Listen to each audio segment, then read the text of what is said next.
Hi, I'm Paul and thanks for watching another of my PowerApps videos.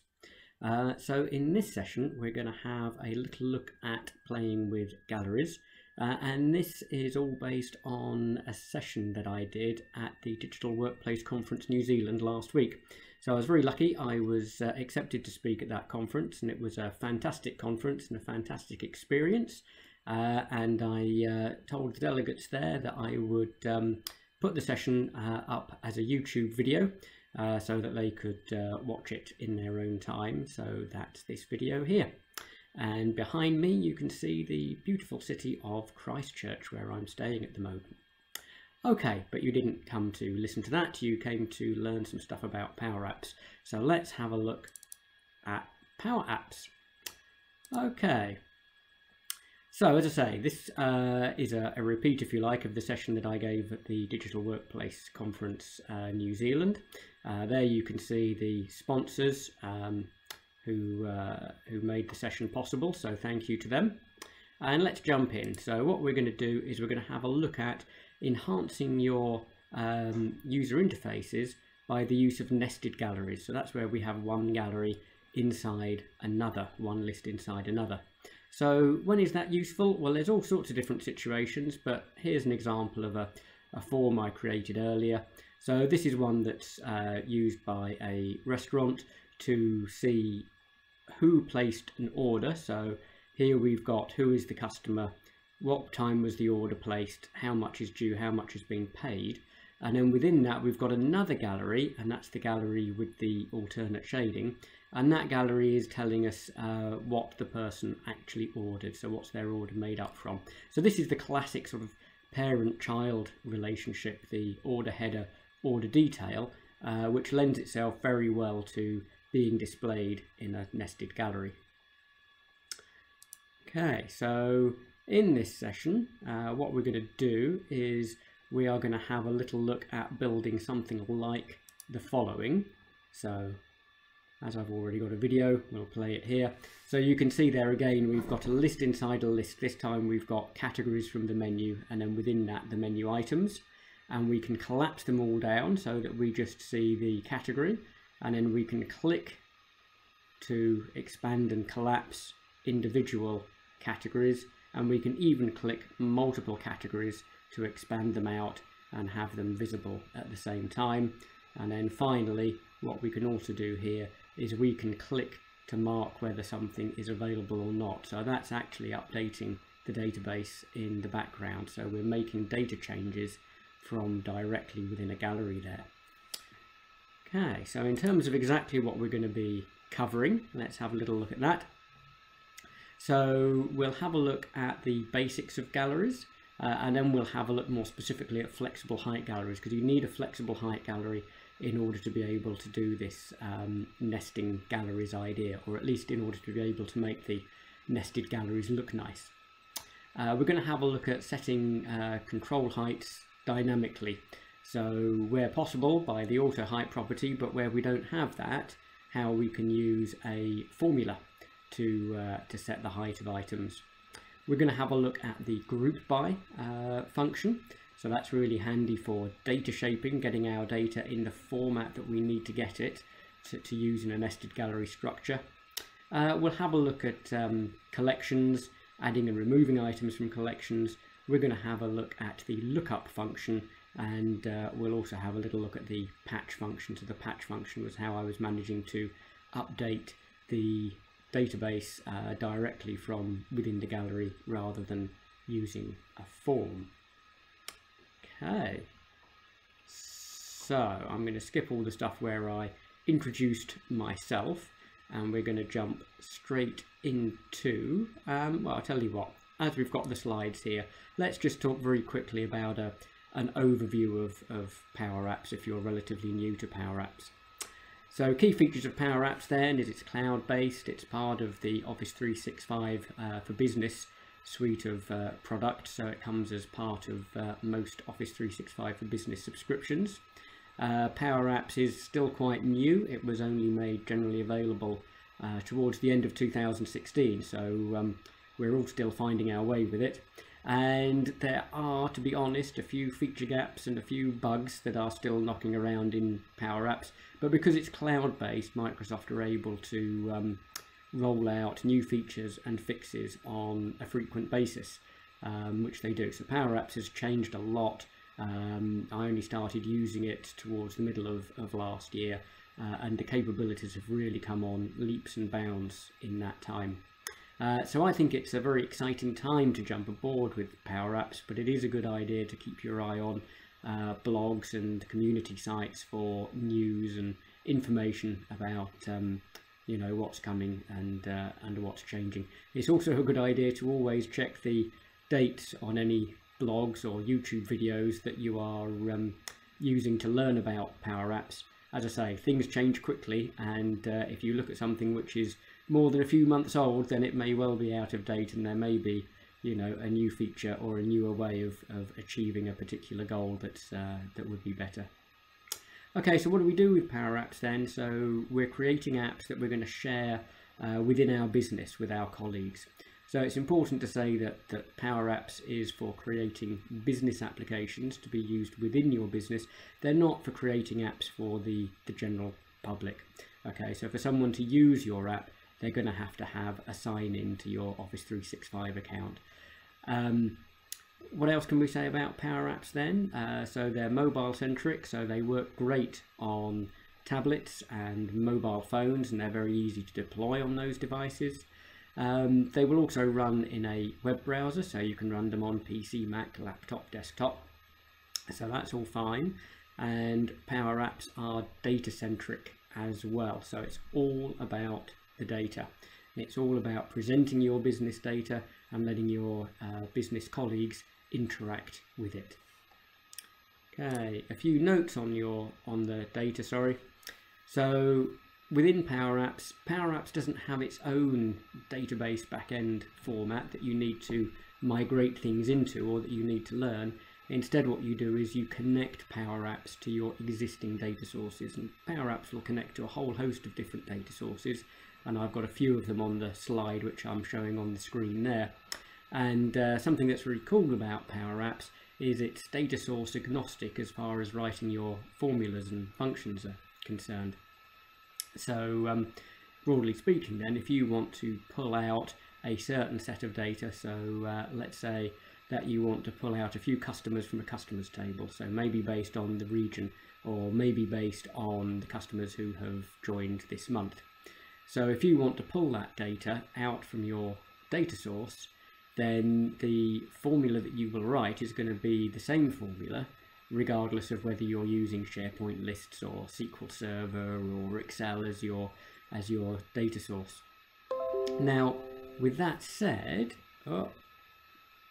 sorry, pause that. Now, with that said, not all data sources are created equal. So some data sources have more capabilities than others, and we can divide these into two sections, if you like, delegation and back-end processing capabilities. So delegation then, so this is to do with the split of work between PowerApps and your data source. So in that example that we just gave, where we want a few customers from our customers table, maybe we're filtering it on, as I say, the region or a particular set of dates, then PowerApps will make a request from the data source, and it will say to the data source, okay, yep, I want the customers for this region or this date range. And if the data source can understand that request, then the hard work gets delegated to the data source, and the data source will go off and it will figure out which customers match your criteria, and then it will just send down those matching criteria to PowerApps. So it may be that you've got hundreds of customers and there's only 2 or 3 that you're interested in. So obviously it's much better performance-wise if you can make your request from PowerApps and then the data source does all the hard lifting and just returns the records that you're interested in. If your data source is not capable of understanding and carrying out the filter, the request, then it's non-delegable. Yeah, I understand that is a word, strange as it sounds, but certainly one that's used in the documentation. So non-delegable means that the data source will say, okay, I see that you want customers, but I don't quite understand the question you're asking me. I don't understand how to pick out the customers that you want. So what it will do is it will just try to pass down all of the customers to PowerApps. There are limits on how much data can be passed from your data source to PowerApps. So it may be that it can only actually send down a subset of the customers to PowerApps, and then PowerApps is going to look through all the customers that have been sent back to it and then try and pick out the ones that it wants. So delegation is good, that's what we want to happen, and some data sources are better at delegation than others. So some can understand more types of filter and more types of query than can be understood by others. The other thing that you may want to keep in mind is this idea of doing some processing on the back end.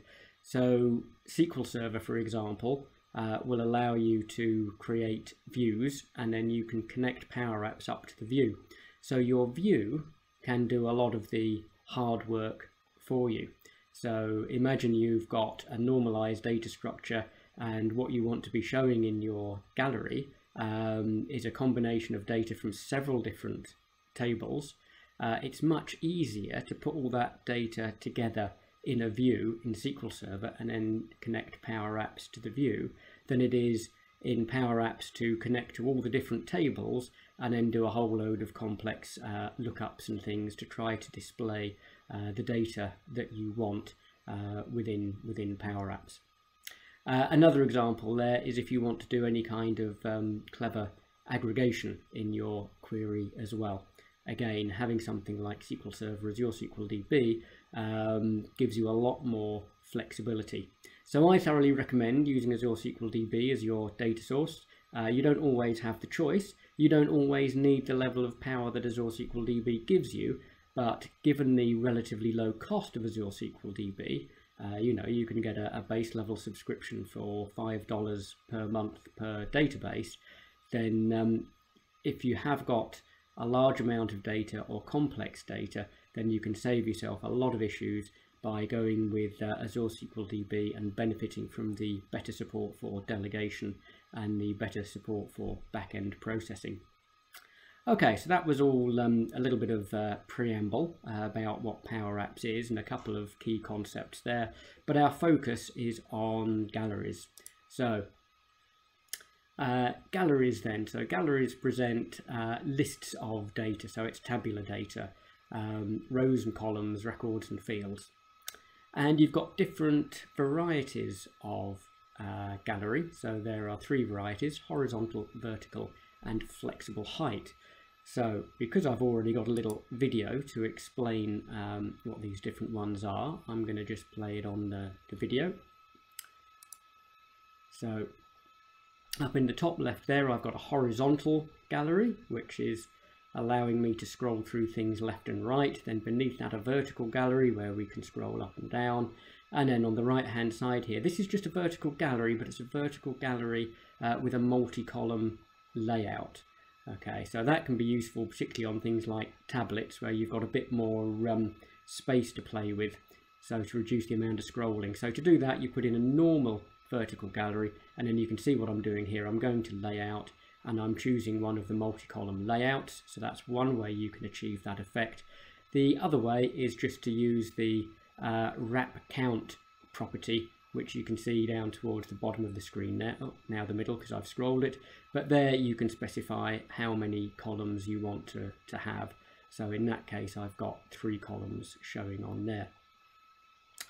Okay, so let's have a little look at the anatomy of a gallery. So when you put a gallery on your screen, when you're in the designer and you're putting your application together, you'll put a gallery on your screen, and the first thing PowerApps will ask you for is for the data source. Where is this going to get its data from? So it wants tabular data, so that can be a table from SQL or a view from SQL or a list from SharePoint or Excel. Doesn't really matter. So you set the items property of your gallery to the data source that you want. And then what you can do is you can start dropping on controls. So for example, label controls, picture controls, and so on. So you can drop your controls on, and then what you do is you specify for each control which field it should represent from the data source. And then each row or record from your data source becomes a repeating element in your gallery, and these elements they call templates. Okay, so when you're in the design mode, if you want to make any changes, you've got to be working on the very first template in the gallery. So that's the top one in a vertical gallery, or the one furthest to the left on a horizontal gallery or a grid layout gallery. So you make your changes in the topmost one, and then you'll see that the template is just repeated for each row of data that comes from your data source. Okay, so let's have a go at actually popping one of these on our screen. What I'll do, rather than show you the video on this one, I'll actually do it live. So let me pause a second while I set things up. Okay, so all I've done here is I have created a new Power App. So I've got nothing here at the moment other than the initial screen which you get when you first create one of these. So what I'm going to do then is I'm just going to make sure I've got a data source available. So I'm going to add my data source, and I'm going to use SQL Server as your SQL DB. As I say, that's always my preference when I can use that. I have a bit of a SQL background, so that works very well for me, but as I say, it is also the one that gives you the best support for delegation and gives you the most flexibility in terms of what you can do processing wise on the back end in creating your own views and then just connecting the views up to PowerApps. Okay, so there we are. I'm going to use this menu item list. That's actually a view. So I'm going to use that data source, which is going to give me the category, the name and the price of the various menu items. So just needed to do that first to make sure that my data source is set up. And then what I'm going to do is I'm going to insert a gallery. And then here we'll see the different sorts of galleries that we've got. So I said there are 3 types of gallery. You've got 6 showing on there, but those are just the first 3 are with some controls already on there positioned for you that you can make use of, and the other ones are the same 3 options: vertical, horizontal and flexible height, but blank. So I'm going to use a blank one for now, just because it makes it a little bit easier to talk about what we're doing.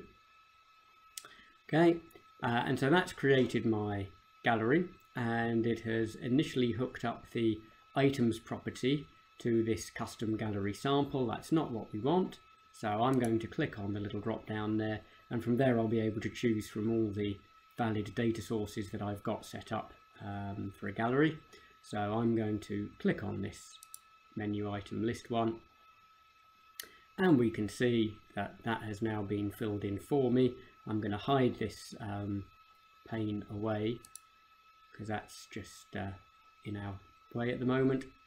And so I've got my gallery. My gallery is set to my menu item list, and now I can start adding the labels.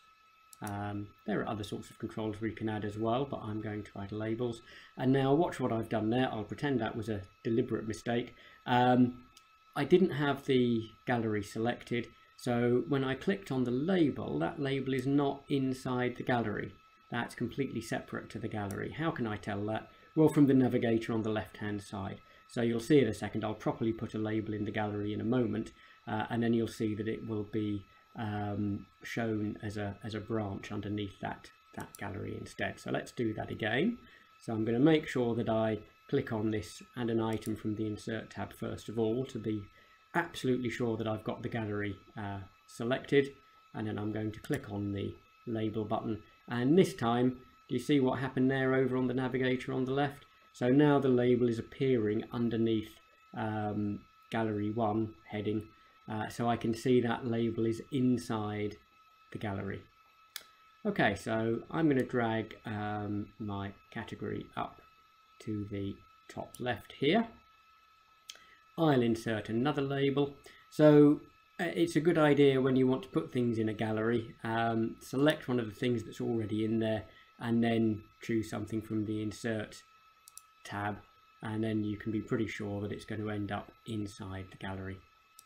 Okay, so PowerApps is trying to guess what I might want to display within these labels. So the first label I put on, it selected category, and that's great, so I didn't make any change there. The second label that I put in has actually been set to this item, menu item description. So most of my descriptions are not populated for my menu items.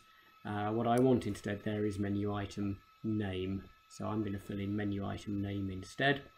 Note that I can click to select it from the IntelliSense autofill type option there. That's really good because PowerApps is very picky about capitalization, and so it's useful to be able to select it from the list and avoid any possible typos. So there I've got my menu item name. Okay, and you can probably start to see down the bottom of the screen here, I'm starting to get the repeating template items showing up. I can see this one is not quite wide enough to fit in my menu item name, so I'm going to make this a little bit wider. There we are, and as I was dragging that, you can see straight away that it has refreshed the view of the next template in my list as well. Okay, I'm going to insert one more label, and I'll pop this one over on the right hand side. There we are, and I will also make it right aligned, and this one is going to show, let's go back to items, so a little trick here. Some of these lists of properties are quite long, so what you can do is just start to type in the thing that you want, or what you should be able to do is start typing in the thing that you want. Oh, and of course I'm typing in item, and what I want is the text property. It helps to know what you want when you start typing. So yeah, so I want the text property of this one to be the menu item name, menu item price. So there we are, so my menu item prices are filling in. So we can see what we've done there is we've added the gallery, we've hooked the gallery up to a data source, we've started dropping our controls into it, linking our controls to the fields or the columns that are coming from our data source, and then automatically in the gallery we are repeating the template once for each row that's coming back from our data source. Now my template here is a little bit too big, so what I've got selected here is the template. It's not the whole gallery. The whole gallery comes right the way down the screen here. This is the template, and I've got a whole load of empty white space in my template, so I'm just going to drag that up a little bit smaller. There we are, and you can see really neat feature of PowerApps is that it's all live and we can see how our changes are affecting our layout. So there we are, so I've made that template a good deal smaller there. Fantastic. Okay, so back to the slides for a second. So that was the very basics of working with the galleries. The vertical gallery was the one that we were showing there. Now what I want to do is have a little look at the flexible height galleries. Okay, so the flexible height gallery is very useful, particularly if you've got data that can be of different lengths. So with the flexible height gallery, what you can do is you can actually vary the height of each individual template in your gallery. So each individual template can get bigger to fit in the amount of data that you need to display. Okay, if you've got data that varies a lot in length, then you have this sort of option of if you've only got a fixed height, of having the height quite big, in which case you may have a lot of wasted space and a lot of stuff to scroll through, or you have a height which is a bit too small to fit in some of your data, at which point some of it's truncated. So neither of those is a particularly nice interface. So let's just jump to the next slide and we'll see what we mean, hopefully a little bit more clearly. So what you can see here is I've got my list of menu items, and some of them have got descriptions and some of them haven't. So we're still in the process of working out our descriptions and putting our descriptions in. So you can see the things that don't have descriptions at the moment: beef burger, fish fillet, sublime super burger. Those templates are relatively short, and the one that does have a description, its template is quite a bit bigger, just big enough to fit in all of that text. So again, as I've got this as a video already, I'll just hit the play button. So I'm going to go to the Sublime Super Burger and I'm going to put in a longish description for that and hit the update button. And then if you have a look at that template for Sublime Super Burger, the shaded one at the moment, boom, once it's updated and refreshed, you can see that the template for that one is that much taller. Okay. So how do we do that? Well, first thing we've got to do is make sure that we're using a flexible height gallery. So you've got to choose flexible height gallery when you put the gallery in. You can't put in a normal gallery and then change it to flexible height later. So do try to think ahead to prevent having to delete and change things that way. And the other thing that I did in that little example is I set the auto height property to true for the label that's showing well, in actual fact, both the title and the description. So I've got the title or the menu item name highlighted there. But you can see there when we're using auto height, when you're in the design viewer, you get a little blue box around the item and a little A in the corner to let you know that that is an auto height control. So it's going to vary at runtime compared to design time. And then if you can imagine what's happening here is as there's more and more text in this control, the bottom edge of that control is moving down, so the control is getting taller to fit that text in. And then when the bottom edge of the control makes contact with the bottom edge of the template, it will actually push the template down and make the template taller, because this is a flexible height gallery. So that only happens in the flexible height gallery. In a normal vertical height gallery, then it's not going to extend the height of the template, and it'll end up again with getting your text truncated. Right, now we've put together most of the ideas that we need in place to start building our nested galleries, our galleries inside galleries. But there's just one more that we need to cover. So with our nested galleries, so a nested gallery is just a gallery inside a gallery. So to make terminology easier, I'm going to call the main gallery, the gallery you put on your screen first, is the parent gallery.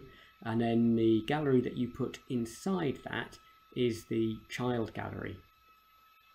Now, when you have a gallery, it has an items property, and that items property needs to be tabular data. It needs to be columns, which are going to be your sources for your labels or your other controls, and it's going to have rows, which are going to be these repeating templates.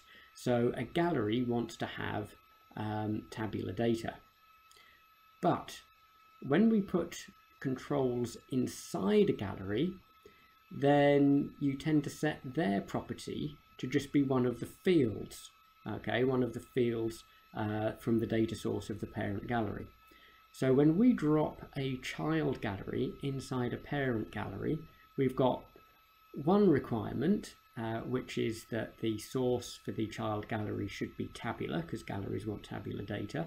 But we've got a conflicting thing going on, which is that because the gallery is inside another gallery, then it should be hooked up to a field. So how can this child gallery be hooked up to a field and a table both at the same time? Well, okay, this is where our GroupBy command comes in, because our GroupBy is going to let us have a table inside a table. So let's have a little look at what we've got going on there. Okay, so I haven't got the animation now on this slide the way that I'm displaying it, but bear with me. So in the top half of the screen here, this is what my raw data looks like, the data that's coming from my data source. But I'm going to use GroupBy so that I have got it by category. And the way this works is when you use the GroupBy statement, you specify which column, or it can be multiple columns. In this case, we're going to start simple with one. So you specify which column you want to group by. And then what's happening is that the GroupBy command is going to return a table, and that table is going to have a field for category, and that is just going to have each category listed for once. So in my source data, I've got drink multiple times and appetizer multiple times. In my output from my GroupBy, my table there is going to have a category field or category column, but it's only going to have drink listed once and appetizer listed once. The next thing the GroupBy is going to do is it's going to create an entirely new column, and we can call that column whatever we like. I've called it grouped data here, and inside that is actually going to be a series of little tables. So on the same row as the drink, we're going to have a little table in this grouped data column, and that table is going to show me all of the remaining rows, the ones that I haven't grouped by. It's going to show me all of the remaining rows just for the items which are drinks. And then on the next level down, we can see on the next row we've got appetizer. So what's in our grouped data column for our appetizer? Well, again, that's a little table, and that little table is all of the appetizer items. So let's see how we do that for real. So when we're using the GroupBy command, so this is a screenshot here of the GroupBy command in the formula bar of PowerApps. And what you've got to do is you've got to specify a few things. You've got to specify a record source. So in this case, our record source is our menu item list table. So don't worry about the demo dot. This is because it's coming from SQL Server, and in SQL Server you have a schema, if you like, a category of tables, and then within that you have the table name. So it's just telling me that my menu item list table has been grouped into my demo schema.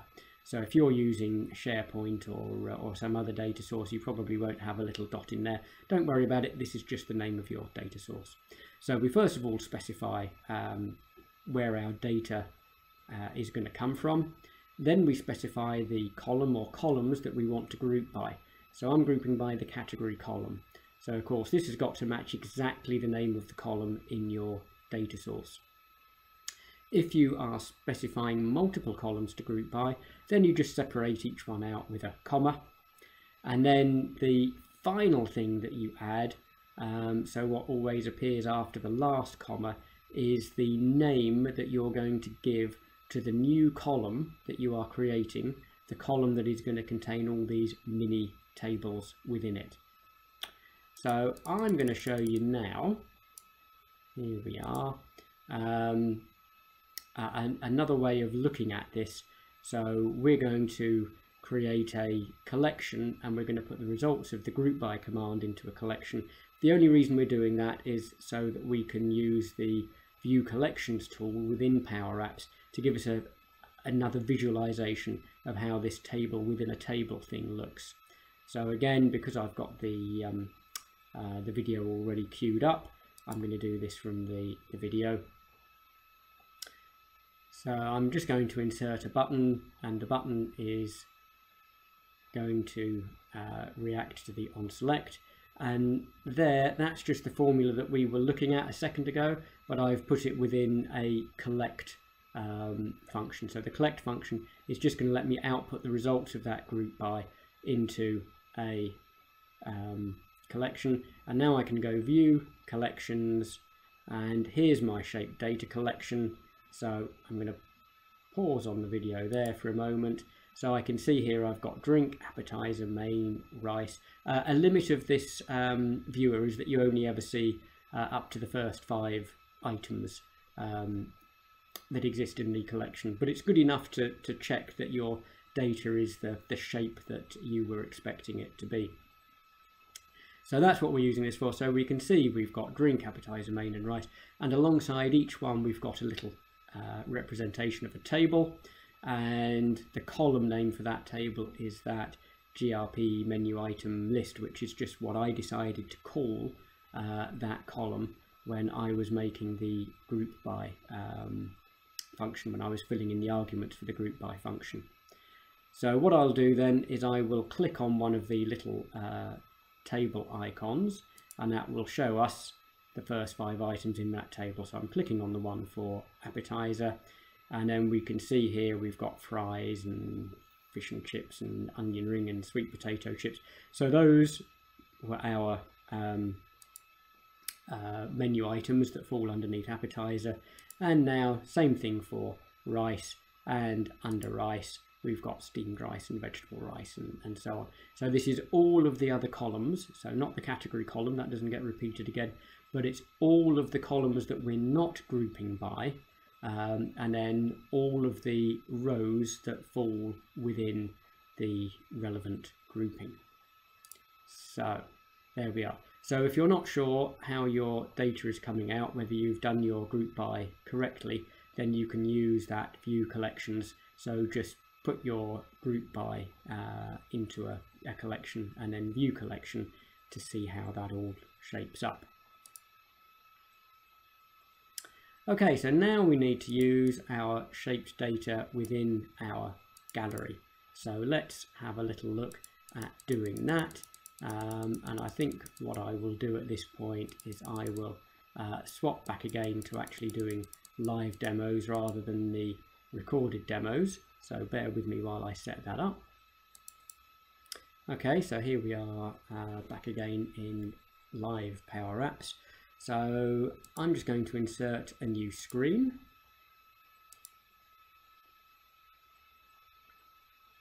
And I'm going to insert a gallery, which I'm going to make a flexible height gallery because this is going to be my parent gallery.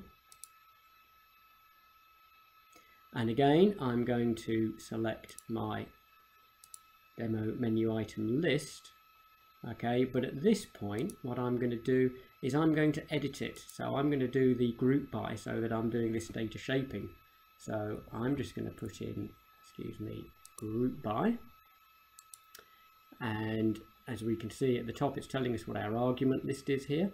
So the first argument was my source for my data.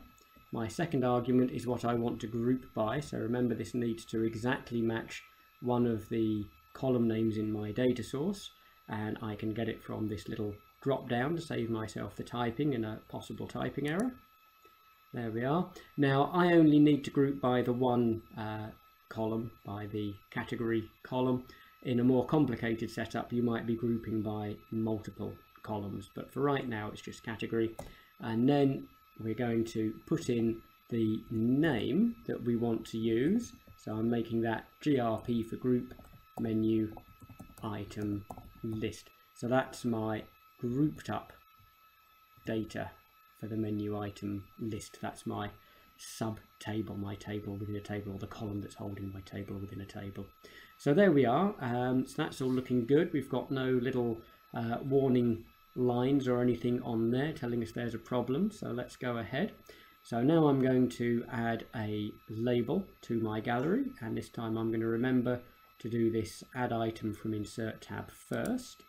And so I'm going to drop my label in there. And again, PowerApps has correctly guessed that I probably want to have category. That's what I want to show in this label. That's good. So now what I'm going to do is I'm going to put in my child gallery. So I'm going to go to my gallery and I'm going to choose a blank vertical gallery. So the parent gallery is the flexible height and the child gallery is just a normal vertical gallery. So I'm going to pop that in. There we go.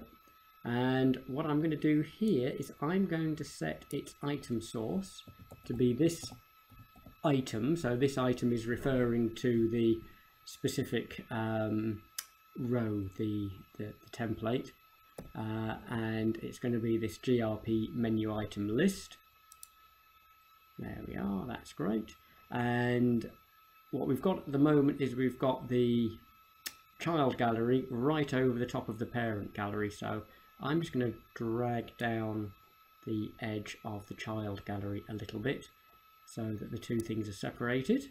And actually what I'll do as well while I'm here is I'm going to set the background colour for the parent gallery and the child gallery to different colours, and that will help us to see them apart more clearly. So I'm going to make that one grey, so that's the parent, and then the child one I'm going to set its fill colour. We'll make that a sort of light blue. There we are. So now we can see a little bit more clearly which elements are which. And what I'm going to do now is I'm going to start adding some labels in here. So let's just position that nicely. So it hasn't made any guess this time for what it should show, so I can say this item dot. Okay, and now we can see all of those columns that exist in our child table, our table within a table. So I'm going to go for the menu item name, and I'll make that a little bit wider, and I'll pop in another label, and we'll just make this one the menu item price. So here we are, and this item is actually optional, so I don't have to type this item dot. I can just type in the name of what I want if I prefer. Okay, so now we have got our gallery within a gallery.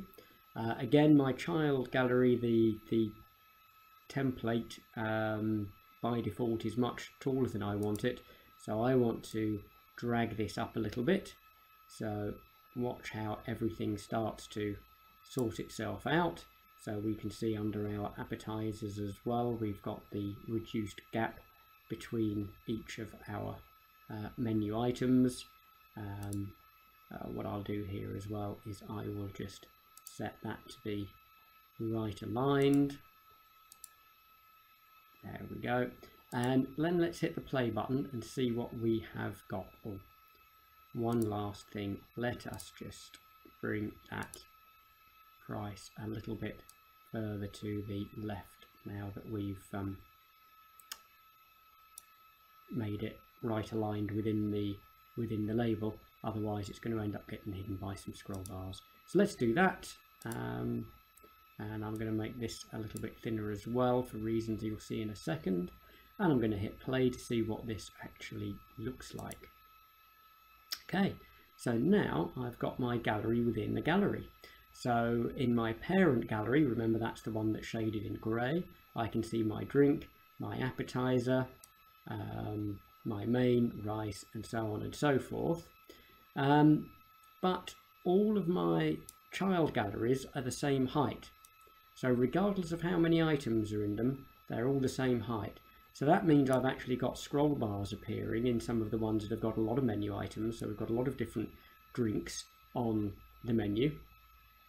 So I've got a scroll bar within a scroll bar, and that's not a very nice interface really, particularly if you're using touch, you know, on a smartphone or a tablet. If you can imagine you're scrolling away with your finger, you know, which bit are you scrolling on? Are you scrolling this inner item or are you scrolling the outer item? So it's not great from that perspective, and it's also not great because we've got a few things like here, rice, we've only got 4 different items, and dessert we've only got 1 item. So we've got all this wasted space. So we're having to scroll way past empty space, which again is not great from an interface perspective. So let's try to fix that. There we go. Let's go to the slides. So here we are. And this is where I want to go back to the idea of the flexible height gallery. So we know our parent gallery, the templates within it, they can get bigger to accommodate the amount of or the size of the controls within them, sorry. So what we want to do is we want to turn on the auto height property for our child gallery. That's what we want to do, but we can't do that because a child gallery or any gallery doesn't have an auto height property. So what are we going to do now then? Well, we can set the height of the child gallery through a formula. We can figure out how tall that gallery needs to be to comfortably fit in all of the rows of data, in this case all of the menu items that are inside it. So how do we do that? Well, we need to count the number of rows of data that we've got. So for example, we're in the drinks category. How many drinks have we got on the menu? And then we need to multiply that number by the height of one of the templates in the child gallery. So in the child gallery, all of the templates are the same height. Okay, so this is how we do it. So we'll put this on the into the live PowerApps demo in a second. But what we're going to do is we're going to count the number of rows that have come from group menu item list, and because that's in a gallery, it's going to be counting the one for the current category. So if we're in drinks, that's counting the number of drinks. If we're in appetizers, that's counting the number of appetizers, because this is appearing inside a template of the parent gallery. So that's how we count the rows of data. So that's very easy. How many rows? Count rows. And then we need to multiply it by the height of the child template. The height of the template within the child gallery. So I've called the child gallery here gal child, and it has a template height property. So that's great. You can just use that. But we need to add on something as well. We need to add on any template padding. So template padding is a little gap that you can put between each of the templates within a gallery. And you do that just because it can look visually very nice to have that little gap there. So we'll play around with that in a second. But keep in mind that the height of your template is not just the template height, it's the template height plus the template padding when we're trying to calculate how tall we want the gallery to be. And then what you need to do is you need to add on 5. So add on 5 for luck. If you just do the formula as we've got here without the +5 on it, it just ends up being slightly too short. So maybe there's a little bit of chrome or something, a few pixels that go around the edge of the child gallery. So if you add 5 on, that takes account of it and it makes any scroll bars disappear. So we're going to set that as being the height of our child gallery. Okay, so remember the distinction between templates and galleries. So a gallery is made up of multiple templates. So that's the height of our child gallery. And as our child gallery grows in height, then our parent gallery, because it is a flexible height gallery, then the relevant template will grow in height as well, so that it can accommodate, completely fit in the child gallery. Okay, so let's do that then. Let me jump back to the screen that we were working on. So here we are. So I'm going to select the child gallery. Now what I'll do is I'll just rename that gallery. So I'll call that gal child, just so it's a little bit clearer in our formulas what's going on. So if I were building a real application, then tedious as it is, I do take the time to name everything that I add to the screen. That's very useful if you want to find things later on, particularly if you have used a naming convention. So if I wanted to find all of the galleries under this search here, because I prefix gallery with gal, I can type gal and I can start seeing all the things that start with gal. Okay, when you have a larger solution and you have lots of controls, then sometimes finding the control you want can be a little bit tricky. So being able to use that search is a top tip. Okay, so I've got my gallery selected, so I can now come down and choose height, which I can either do by coming and clicking on it or starting to type it in at the top here. I can see it on the first page, so I'm just going to go for height here. Now at the moment the height of my gallery is 240, so every gallery is exactly 240 tall. But I don't want that. I want my galleries to be different heights depending on how many items are within them for the relevant category. So here we are. So we're going to use this count rows, and then we're going to use this GRP menu item list. There we go. And notice that as I'm typing things in, things are actually changing in the designer.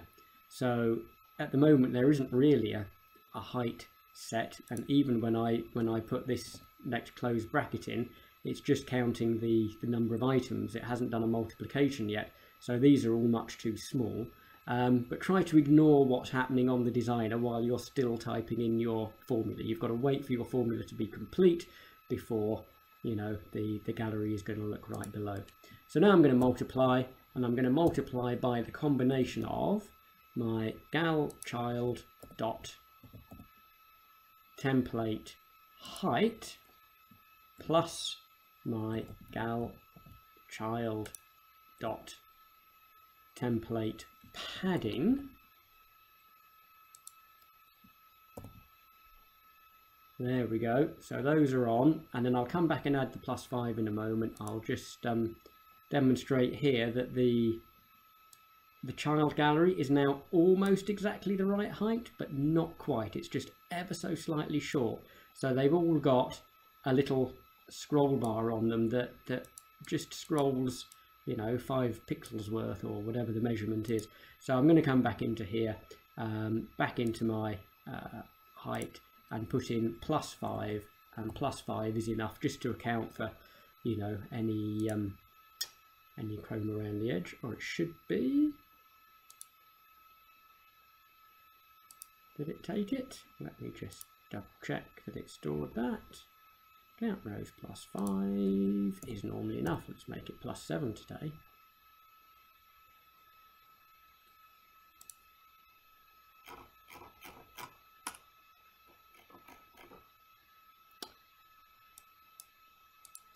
Why are you not playing nicely with me? Okay. Right. Okay. Let's make it +10. So whether that's enough. Okay. Right. So you may have to experiment a little bit. In the past, when I've done this, 5 has always been sufficient to account for anything around the edge of the gallery. But today, interestingly, I'm having to go up as far as 10. So, okay, there we go. So, add on something for luck. And if it's not enough, add a little bit more. But it's going to be somewhere around 5 or 10 pixels, something like that, to make sure that the scroll bars don't appear. Right, so that's all looking fantastic. Now, I'm impressed with that. I hope you are too.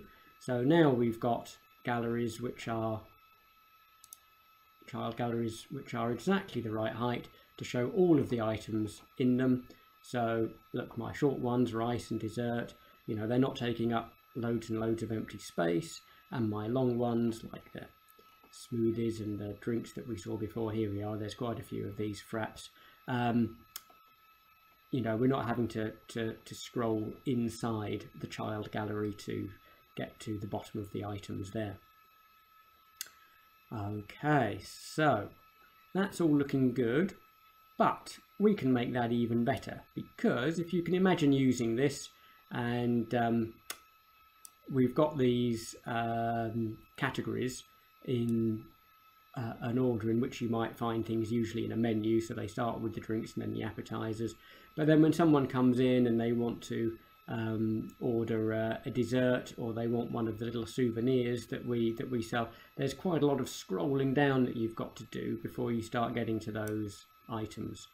So we want to reduce the amount of scrolling that we've got to do, and we can do that by collapsing things so that we only show one category at a time. So let's have a little look at that. So you saw what we did at the very beginning. At the very beginning we were collapsing everything and then expanding a few and collapsing them again. We're going to move on to that shortly, but we're going to show you the easy way first of all. because if the easy way works well enough, then that's great. It's not quite as flexible, we'll see that in a moment, but we'll show you the easy way of getting some expanding collapsing galleries, and then we'll move on to the more advanced method. So let's come back into here, and what we're going to do is we're going to say, if we have selected the drink category, then show all of the drinks. Yeah, and don't bother showing, for example, all of the appetizers and all of the rices and all of the desserts. So just expand the child gallery for whichever thing you have selected at the moment. So let's do that. So I'm going to choose my child gallery. So I'm now going to open up this formula bar a little bit, because I want to put some things on multiple rows now to make it easier to read. So you can use Shift and Enter to get a new line. So that's what I'm doing there. And I'm going to put in an if statement. So I'm going to say if, and this is just like an Excel style if. So you've got a logical test and then what to do if it's true and what to do if it's false. I'm going to say if this item dot is selected. So if we're talking about drinks, so if drinks is selected, then set the height for the relevant child gallery to be the formula that we had before. So let's put in the comma. So the comma is the equivalent of then. So if this item is selected, then, and I'm just going to arrange this a little bit. So if this one is selected, then make the child gallery as tall as it needs to be to show all of the items. So I'm not going to modify that part of the formula at all. I'm just going to put a comma on the end to say, okay, that's the end of my true part, my true value. My else value, so if this thing isn't the selected one, make the child gallery for the unselected ones height 0. So, oops, Daisy. There we are, just try to organise that nicely. So that was very simple change there. I'm just saying if it's the selected one, then expand it out as big as it needs to be to show all of the rows within it. Otherwise, make its height 0. So let's see how that looks now. Here we are. So I'm seeing all of the drinks. Okay, that's because one item is always selected in a gallery. So a gallery always has one selected item. But you can see for all these other items that are not selected at the moment, okay, we can't see anything underneath them. So if I now click on, for example, rice, what's going to happen? That becomes the selected one. So the rice gallery, or the child gallery for rice, is going to appear, show me all of the rice dishes, and all of the drinks are going to vanish. So let's click on rice. So there we are. So now we've expanded rice, and you can see there the drinks, the individual items under drinks have all vanished. So whichever one is the selected one, okay, that's the one where we can see the items underneath. So that was very simple that way, wasn't it? That was just a straightforward, if this item is selected, then do our formula to set the height, otherwise just make the height 0. Great. Okay. So I said also that there was a more complicated version. So the more complicated version is the one that allows you to have multiple of these items expanded at the same time, or to be able to collapse absolutely everything. Now, in order to do that, the way I'm going to do it here is I'm going to make a list, and the list is going to be all of the things that should be expanded. So what we want to happen is as we click on things like drink or rice, then the name of that category, drink or rice, will be added to a list, and then we will have a formula which, rather than saying if this is the selected one, then show it, we will have a formula that says, okay, if this one is in the list, then show it. So the list is going to build up, so when I click on drink, drink will be added to the list. I also need to be able to collapse things, so if I click on drink again, drink should be removed from the list. So let's have a little go at doing that. So I am going to click on drink, and I'm going to go to its on select property. And we're going to say, okay, when this is clicked on, when the on select fires, then we're going to collect. So remember, we had a little look very briefly earlier at collect. So collect is a way of having a virtual table, a list within our PowerApp. The data isn't being stored anywhere, you know, in a persistent fashion. It's not being saved. It's just useful for information that we might want to be storing about the app while the app is running. So one good example of that is we might want to store the things that should be visible in the gallery. So collect. I've now got to give a name to this collection. So I'm going to use the prefix col for collection. It's always good to have a naming convention so you can find things, and when you see things in formulas, then you've got an idea what it is. So col, and I'm going to call it cat for collection category. You could spell out category in full, it's entirely up to you, but it may save you a little bit of typing to abbreviate things. Just make sure that the abbreviation is obvious enough. Okay, now what do I want to put in this collection? Now when we looked at collection before, we already had something which was in tabular format. We already had the output of the GroupBy command. So that's one thing that you could put in here, but we are doing this manually, so we're going to manually put a row in this table. And so when we're doing it that way, we're going to use these curly braces, and we're going to give a field name first of all. So I'll call the field cat, short for category, and then we have to use a colon, and then we say what we want to set into that field. So what I want to put in there, if I click on drink, is the word drink. So it's the category for whatever item I've just clicked on. So remember, this item is what refers to, okay, this what's in this template. So this item dot category. So let's have a little click on that one. I've now got to close off my curly braces. By the way, if I wanted to have multiple fields in there, I would just separate out each thing with a comma, and you've always got to put these things in pairs. You've always got to have a field name and a field value. So field name and field value is what goes in there. I only need one field name and value in there, so I'm not bothering with any commas. I'm now going to close off my parentheses, and we've got no warning signs on there, so hopefully that's all good. Let's find out. So when I'm clicking on the category, then we're going to just store, we're going to remember what category I just clicked on. Okay, so let's hit the play button on there, and let's click on a few things. So I'm going to click on rice, and I'm going to click on dessert, and I'm going to click on pasta. So each time I'm clicking on these things, then we should be storing that value in our collection. Nothing else has changed about this behavior at the moment, so I haven't told it to do anything different when I click on things.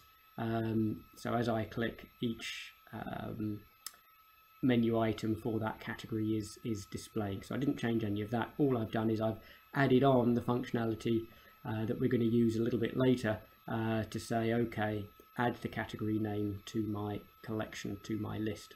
So let's see that that is working. So let's go to our view and go to our collections. There's my col cat, and there I can see the rice, the dessert, and the pasta that I was just clicking on. So that's great. That's all working as we would expect at the moment. Now, a little tip for you is when you're working on this sort of thing, it can be very useful to see what's in your collections while you're working. At the moment, what I've got to do is I've got to click on the play button, I've got to make some changes, I've got to click on the stop button, I've got to come back into view and then into collections to try and see what's going on. So let's make life a little bit easier for ourselves. What we can do while we're designing and we want to see what's happening is we can just add a data table. Okay, I'm going to set the source for my data table to be colcat, so you can have collections as the sources for data tables, no problem there. And I've only got one field in this particular collection, which is cat, short for category, so I'm going to show that. And I'm zoomed in a fair bit on my screen at the moment, so we're going to have to scroll around a bit. And what we'll do is we will just reposition that table, put it alongside that data table. So here we can see my cat column is containing rice, dessert and pasta, the three things that I clicked on. Let's hit the play button again on there and we'll see. So I'm going to click something else on here, so let's click on main this time and then just keep an eye on this category list. So I click on main and now main has been added to the category list. So that's all working fine. Now one thing just to be aware of is if I click on rice again, what happens? Okay, rice gets added to the list again. Remember, all I've set in terms of the logic is to say when I click on a category, add the name of the category to the list. I haven't said anything about, you know, check if it's already in the list or not. So that's going to have to come in just a moment. So let's come out of there for a second. Right, next thing I'm going to do then is to make things easier for testing purposes is I'm going to pop a button on here which will completely empty out my list. So I'm going to add a button and it appears over on the far left, so let me drag it over here a bit. And this is going to be the button for clearing my list, so let me put it alongside my list here. I'll make it obvious what the button does by putting clear as the text on it. And we're going to say on select, I want you to just completely empty this list. So the reason I want to do this is so that I can get back to how this app looks when it's initially loaded, because that's really useful for testing. And it's also going to show you the use of this clear function. So if I want to get rid of everything from a collection, I can just put the word clear. I can then specify the collection, and in fact it's been listed for me straight away because I've only got one collection. So clear is used only with collections, so it's giving me my collection name, and I close the bracket off. So now let's have a little look what's going on here. So if I hit the clear button, my collection is emptied out. I start clicking on things again and my collection starts filling up again. There we go, and I can click clear again and I can obviously clear everything out. Okay, so that's great. So next steps then, just give myself a little bit of space over here to work with. We want to be able to see if something is in our list because we need to add that bit of logic that says, okay, when I click on one of these categories, check to see if that category is already in my list. If it is, I'm going to want to remove it, and I'll show you how to do that in a second. But if it isn't, then add it. So the next thing we want logic-wise is to be able to check our collection, our list, and see if there is something inside it. So I'm going to add a label. Okay, so here's my label that I've just added, and I'm going to drag it over here. So I'll just pop it down here. And in this label, I'm going to check to see whether I have clicked on the burger category or not. So is burger category in my collection? So there's a few different ways of doing this. I'm going to do it with the lookup command. So I can say lookup, and then I'm going to say where I'm looking, where do I want to find my information. So this lookup is a lot like the match or the VLOOKUP function in Excel, if you're familiar with that. Okay, so I want to look something up. I want to look it up inside my colcat, my collection of categories. And the condition I'm going to look for is where category is equal to, and we're going to look for where the category is equal to burger.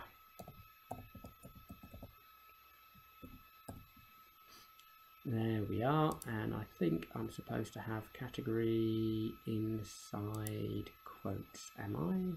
Let me just check that. Okay, so you spot the obvious mistake there. I didn't call it category, I called it cat inside my collection. There, you could even see it on the screen behind it.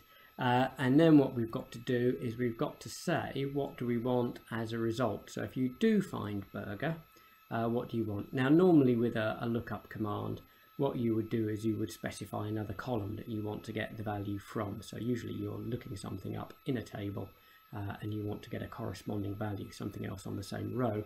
But in this case, we can just use true. Yeah, all we want to know, all we want back, if it does find burger, is the value true. Otherwise, we're going to get the value false. So there we are. So look up, look in the collection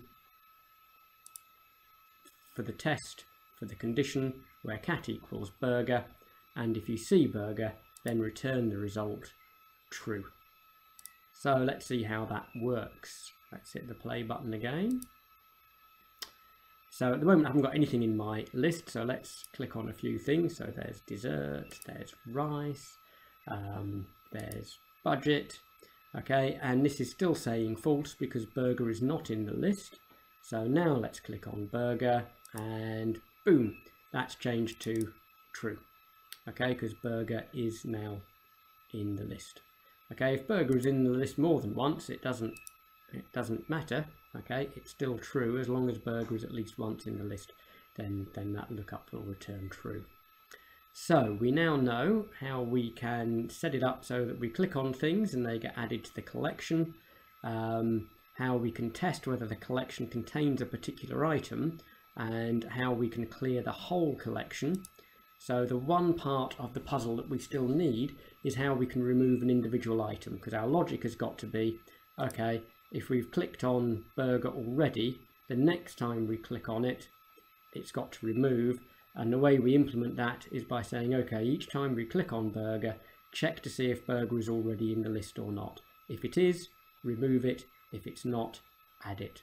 So let's see how we can remove things from a collection. So what we will do is we will put on a button that will remove burger from the collection. Okay, so remember I'm just doing all this stuff over on the right hand side here so that I can build things up a little bit of time, make sure that I'm comfortable with all of the formulas, all of the logic, and then when I am comfortable with it, then we can go ahead and move all of the formulas or rewrite all of the formulas underneath the relevant elements of the gallery. So this is going to be the button which is going to remove burger.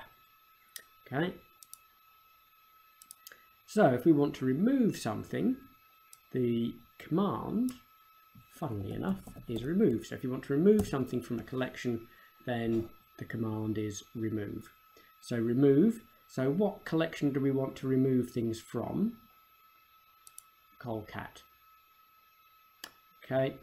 Then we've got to specify which item we want to remove. Now that's a little bit more complicated than when we were doing our lookup, where we could just say okay, where the category is burger. What we need to do is we need to return, it's saying item, that's a record which is specifying the row to remove. So what we need is a row, a record which exactly matches the row or record that we want to remove from the collection.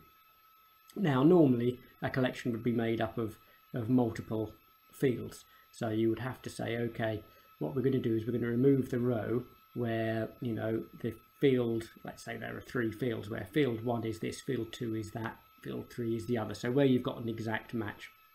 So the way we're going to do that is we're going to use the filter command.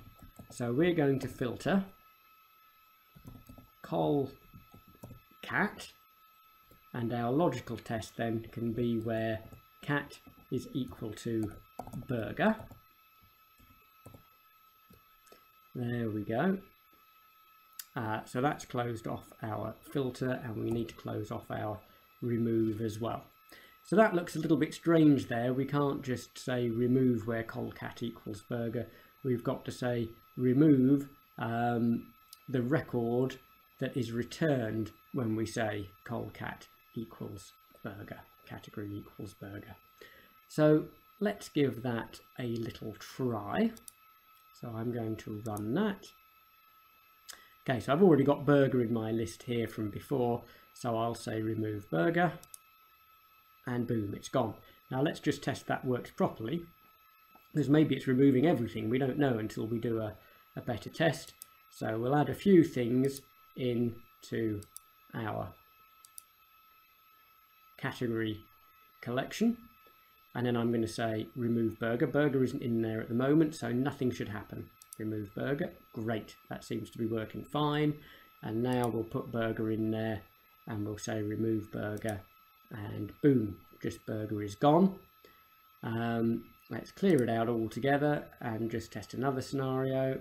So if we've actually got a few items in there and we've got burger more than once, now that shouldn't actually happen when we have got everything up and running properly, but let's just test this out. So I've got burger in there twice, and I'm going to say remove burger. What's going to happen? Okay, well, both of them actually disappear because both of them exactly match the criteria that we put in for our remove command.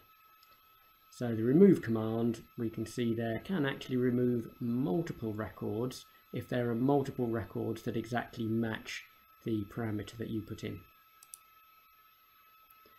Okay, so now what we're going to do is we're going to tie it all together. So remember, all this stuff over here that we've been working on, this is just so that we can get our head around each of the individual instructions, test them out, make sure they do what we expect them to do. Now we're going to tie it all together over here. So let's have a little look. What I want to do then is I want to change what happens when we do the onSelect of drink. So at the moment, the onSelect of the parent gallery, which is showing the category. So at the moment, whenever we click on that, it's just going to add that item to our collection. But that's not what we want to happen every time. What we want to do is we want to add that logic that says, when you click, first of all, check to see if the item is already in the collection. If it is, remove it. If not, then add it. So I'm going to give myself a little bit of space here to work again.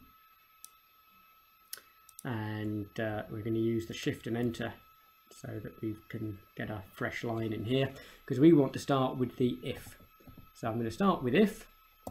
Okay, so we need to test whether this item.category is already in our collection or not. So we're going to go look up, and we're going to look in col cat, and we're going to look for any instances where the category is equal to, and we're not going to hard code the value, we're going to say this item.category, and our return result, if we do find it, is true. So that's our lookup. So that's our logical test. So if in colcat there is a category which matches the current category that we've clicked on, then return the value true. So now we can put in the comma, which means then. So if it's already in there, then we want to remove it. So let's have a little look at doing that. So we're going to say if it's already in there, then remove from col cat, and the item we want to remove is filter col cat for cat is equal to this item dot category. Okay, and we'll put a comma on the end of that. So we've got our logical test, we've got our true part. Our true part is to say the item is already in there, so remove it. Our false part, we're going to add the item. So let's just make sure that everything lines up nicely in terms of the text so that it's easy to read. And line that up there. So let's have a little check, because we've got a little red squiggly under here telling us that we've got a problem, and the problem is in remove, because I need an extra close bracket on the end, because there's an open bracket for the remove and an open bracket for the filter. I've closed off the bracket for the filter, but I haven't closed off the bracket for the remove. So keep that in mind as well, because it's easy to do, to leave things off, to make little typos. So if you see the things are highlighted in red, don't panic, just hover over and we'll be able to see whether there's an easy solution or not. So there we are, it was just a missing bracket, that was it, and I was tipped off about that because it told me there was an issue with the remove function. Okay, so let's give that a little test. So we're going to hit play on here.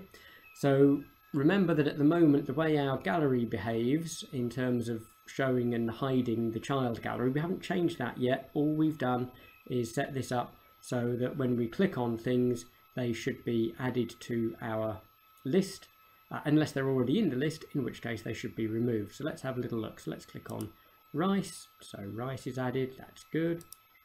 Dessert, budget. Okay, so now let's click on rice again, and rice should disappear from the list. Boom, it's gone. Now let's click on dessert, see if that disappears from the list. Yes, and budget as well. 3 for 3, perfect. So as we click on things, they are added unless they're already in the list, in which case they are removed again. Fabulous. Okay, so now what we've got to do is we've got to change the behavior of the child gallery so that the height is no longer based on, okay, is this category selected? The height in future will be based on whether or not its name is listed in our collection.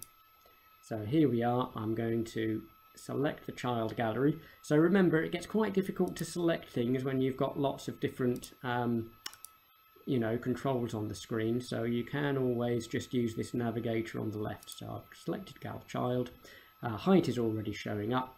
So the only thing I'm going to change about our existing formula is the logical test. Okay, so what we're going to say instead of that is we're going to do our lookup, and we're going to look up, remember, in col cat, our collection category, and we're looking where cat equals this item dot category. There we go, and return the value true in that case. So when we look inside the collection, if the category for this particular row, if it's in our collection, then we want to expand out the height of our child gallery, otherwise make our child gallery height 0. There we are. So that's all good, and let's just check that's going to work for us. So let's hit on play.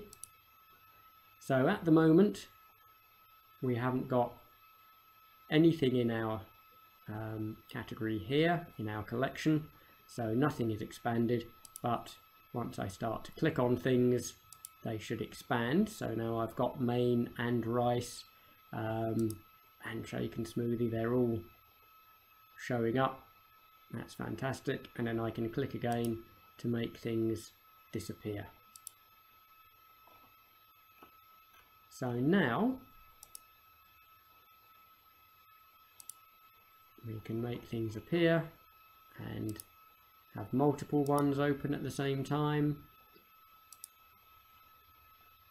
and click again to make them disappear. So that's our expanding, collapsing galleries. So that's quite nice. It saves people from doing a lot of scrolling backwards and forwards to find the things that they want. Okay, so the final thing then that I was going to show you was updating things from directly within a gallery.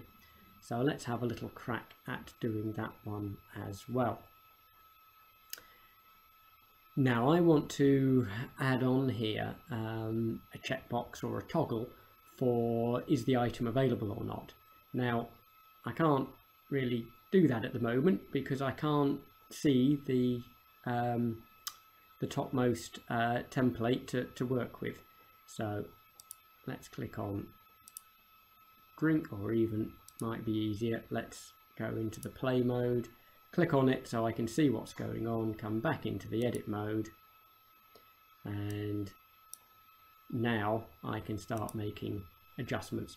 So something to keep in mind is that when you are working with elements that expand or contract or appear or disappear, then you may need to you know, do a little bit of prep work before you go into the design mode. You may need to put it in play mode to get it to the point where you can see the controls that you want to be working with. Okay, so let me move the control across a little bit. Here we go. And a little bit more.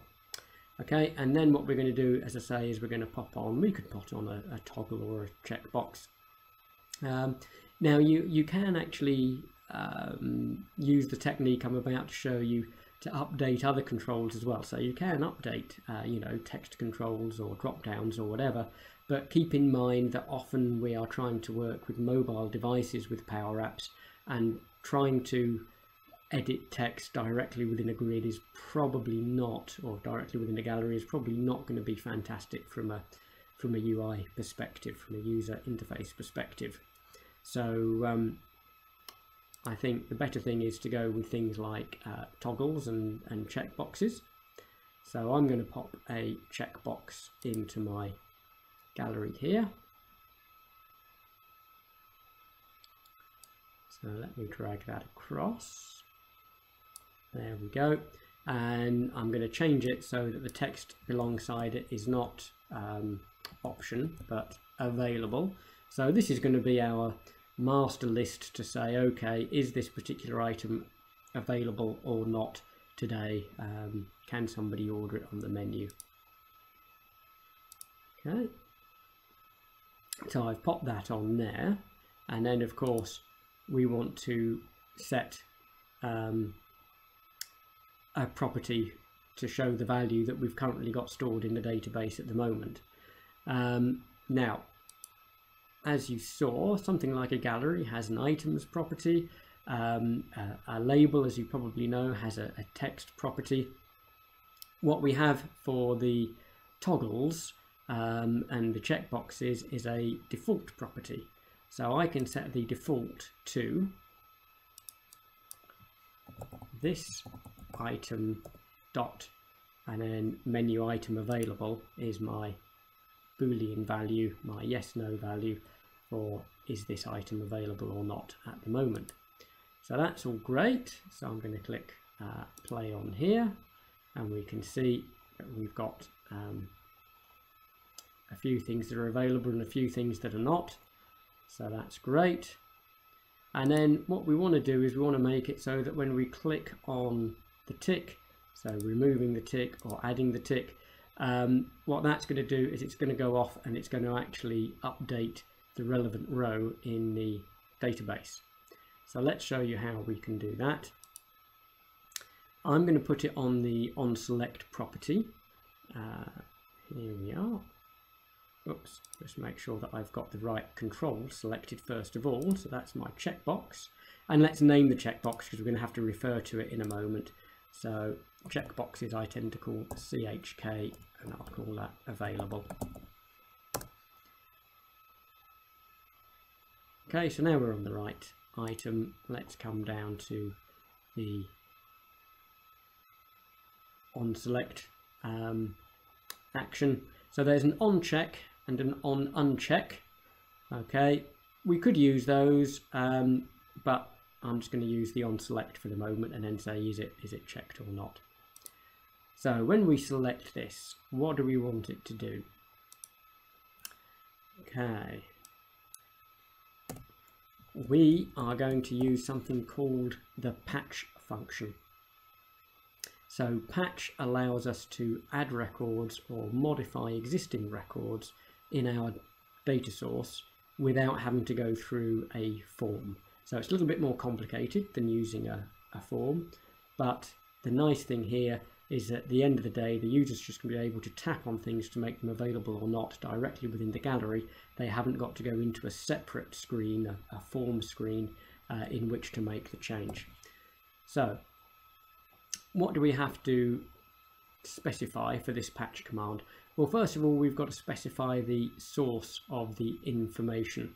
So what's the data source? Now I'm going to have to make a little change here first of all, because when I go to my data sources, I mentioned briefly at the beginning that this menu item list is a view. Okay, so the view pulls things in from several different places and combines them all as a single tabular source of data that I can then hook up to my gallery. So for example, in my actual database, my database is normalized, so I don't have the category name in amongst my menu item list. I have a category ID, and then we have to go and look up the name of the category from a related table. So this is a view, and unfortunately at the moment in PowerApps we can't update a SQL Server view. So even though technically some views in SQL Server are updatable, you can't update them from PowerApps. So I need to add a data source here, which is going to be the table that actually has the available column in it. If we have time at the end, maybe I'll show you the layout of the database. Okay, if you've connected your data, if your gallery is showing data directly from a table or say a SharePoint list, then you don't really need this additional step. But the table is called menu item, and that's the table that I want to update. So I'm going to connect to that. So now I can go back to my checkbox and I can say patch, and I want to patch to menu item. Okay, so do you see their menu item list isn't even showing as an option because PowerApps sees that it is a view from SQL Server, and it says, well, you can't do patches to that, you can't do updates. There we go. Now the next thing I'm going to do is I've got to specify which record I want to update. So my primary key on my menu item table is the menu item ID. So I'm going to want to update it where the menu item ID in my table matches the menu item ID for the selected row for the menu item in my gallery. So I'm going to do that with a filter. So I'm going to say filter where my menu item ID equals this item dot menu item ID. Okay, close my bracket off there.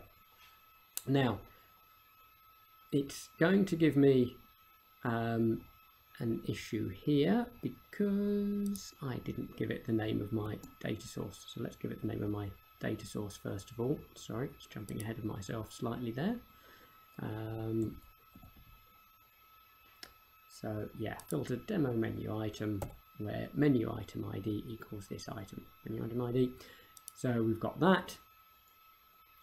And then what is the value that I want to modify?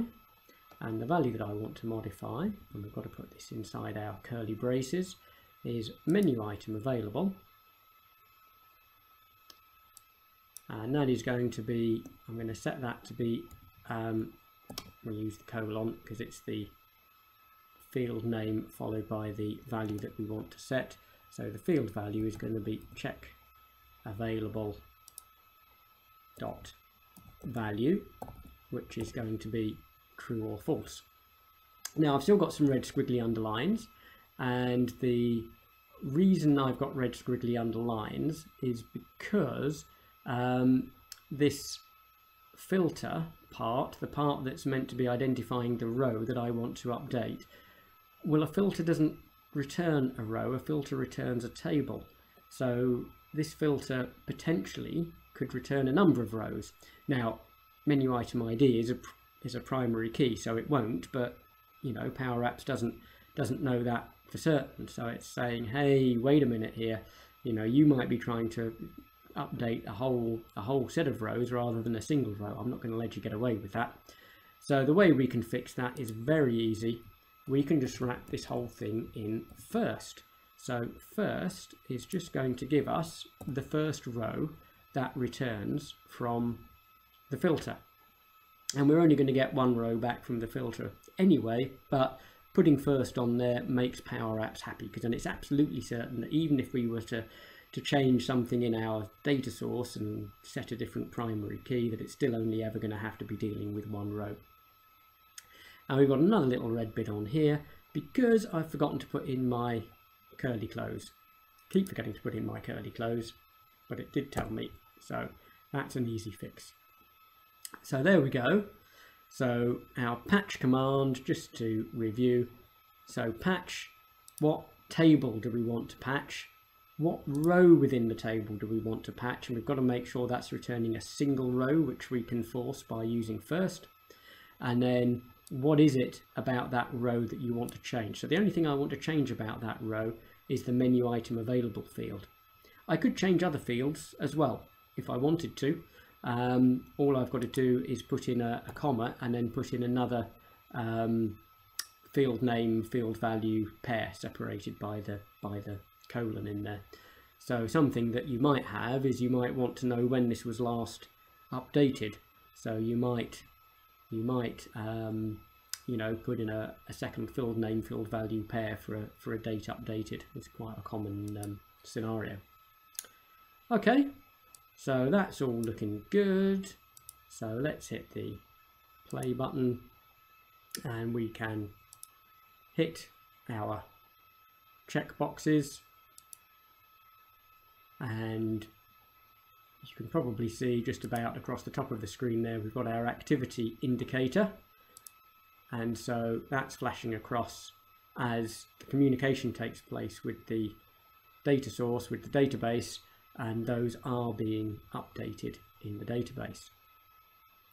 Now that's great, but there is a little issue if this is a multi-user database. So if somebody else might be ticking things as available or not. If you recall, when we were putting this text box in, this checkbox in, we said we want to set its default value to whatever is in the database. As soon as we click in it, we've overridden the default value, and then no matter what the value changes to in the database, this will remember the value that I gave it, okay, because I overwrote what the default value was. So let's demonstrate that happening. So I've jumped into SQL Server Management Studio on Azure SQL DB, and I've done that. Sorry, let me just turn my notifications off. So I've done that so that I can show you how many menu items we've got available at the moment. So at the moment there are 27 items that are not available and 95 items that are. And what I can do is I can just set everything back to being available again. So I'm going to set everything back to being available again so we can see what's happening with these tick boxes. So let's just do that. And let's check. So now everything is available. So all of these ticks, all of these checkboxes should be ticked because we want them to reflect what's actually in the database. So imagine that another user has come in and they've ticked everything as being available again, but we're not now showing the latest data. So how can we remedy that? Okay, well of course what we haven't done yet is we haven't actually done a refresh on the data, so let's just put in an icon for doing a refresh to begin with. So we usually use this reload icon. There we are, so we'll pop it alongside there, and we're going to set the onSelect to refresh, and remember that my gallery is based on menu item list, which is my view. So a tip, if you're using SQL Server and you're connecting to a view and you update whatever is in the underlying table, either through patch or submit form, then it's not going to update your data straight away because it's a view. It's different to the table you're updating, so you've got to do the manual refresh. So I'm going to hit the refresh button on here. But what we're going to see is that these checkboxes have on this occasion updated.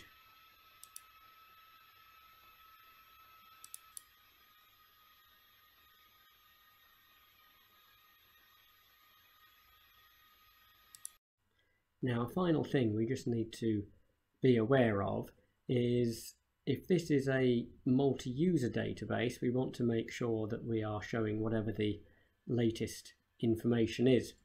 So, for example, this is my SQL Server here, and I'm going to set all of my menu items as being available again, which I can do just by hitting that tick there. But of course they haven't updated on here yet. Of course they wouldn't do because we haven't triggered any kind of a refresh. So let's do a refresh. So I'm going to close there. I'm going to insert a reload icon. And we'll just pop that nicely alongside over here. And we're going to set the onSelect for that to do a refresh of our menu item list, our view that this is all based on. So it varies a little bit depending on the circumstance, but typically when you do a patch on a table, if you have set the same table as being the source for a gallery, then that often will trigger a refresh automatically. It's not always what you want, so sometimes you might want to put everything in a collection first so that you can do the refresh on your own terms. Because I've got a SQL Server table which I'm updating, but a view as the source of the gallery, then nothing in my gallery is going to change no matter what I do to the table until I issue a explicit refresh. So I'm doing a refresh on here, but hold on a moment, I thought all my items were available now. So let's have a double check in SQL Server. This is just going to tell me how many things are available and how many are unavailable. So everything is available, everything is set to 1, everything is set to true. So why have these not updated even though I've done a refresh? Well, that's because when we dropped these checkboxes on here, we set their default property to be whatever was coming from the database. So the default property is this item, menu item available. But because I've clicked on them, I've overridden the default. And so I need to get these back to the default value again. And so what we need to do is we need to do a refresh, but we need to refresh all of them. So that's a little bit difficult. So while there is a reset command, we can't, as far as I know, easily say, right, reset all of these controls in one go. So a little trick, which is not obvious, I think, but the way that we do it is there is a property for a checkbox or a toggle button called reset, which is normally set to false. And what we need to do is we need to toggle that reset off and on again, so to false and then true. So when we do that toggle backwards and forwards, that will make sure that all these things reflect what is now in the database, or what was in the database on the last refresh. So what we can do then, we can use a variable. So I'm going to prefix my variable with var, we'll call it check reset. I'll just copy that so that I don't make any typos in a second. Okay, now that obviously is going to come up with red underlining at the moment because I haven't created the variable yet. I'm doing this a little bit back to front, but I've said, okay, I want this reset to be based on this var check reset. And then what I'm going to do is I'm going to say, right, when I do my refresh, in addition to refreshing that, then just set, I'll do it with an update context.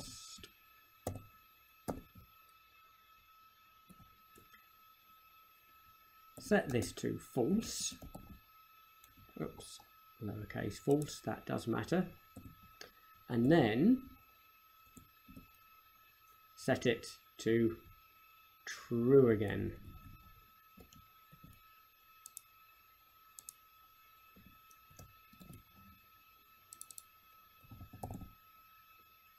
So we're going to set it to false, and then we're going to set it to true. And once again, can you see the mistake? I didn't put in my curly close.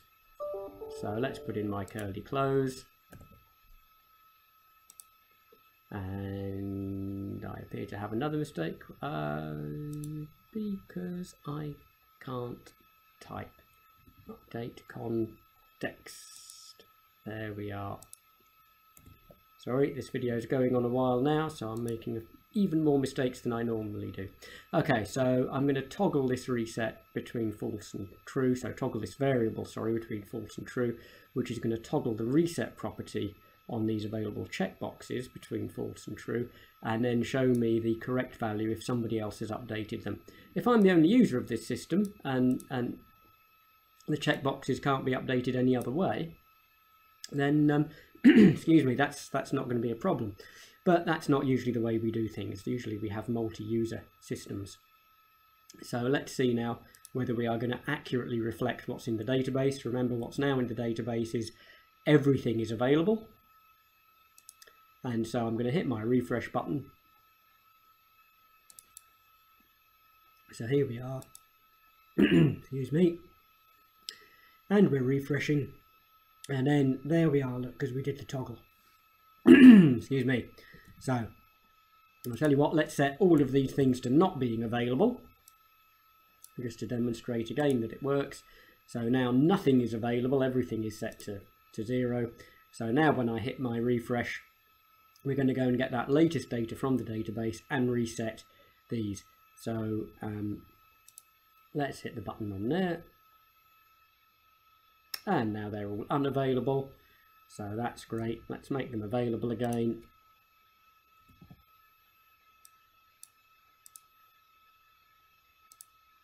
And refresh. And then we'll manually mark some things as not available. There we are. Wait for it to finish doing its change by the patch, and then hit the refresh. And so everything is looking good. Okay, set them all to available again. And now, even though I had overwritten some of these to say, okay, I want this to be blank, because we're doing this toggle of the reset, then it's going to say, okay, set yourself to whatever's in the database, not just to what the user last clicked. Okay, so I think that is everything then that we covered in our session at the Digital Workplace Conference New Zealand. Just another plug for that. It was a fantastic conference, so if you have the opportunity to go next year, I thoroughly recommend that you do. So thanks very much for watching, and drop something in the comments if there's anything you like, anything you don't like, anything you think I should change, anything you would like me to cover in the future. Then I'll do my best to cover that in a future video. Okay, thanks very much, and I'll say bye for now.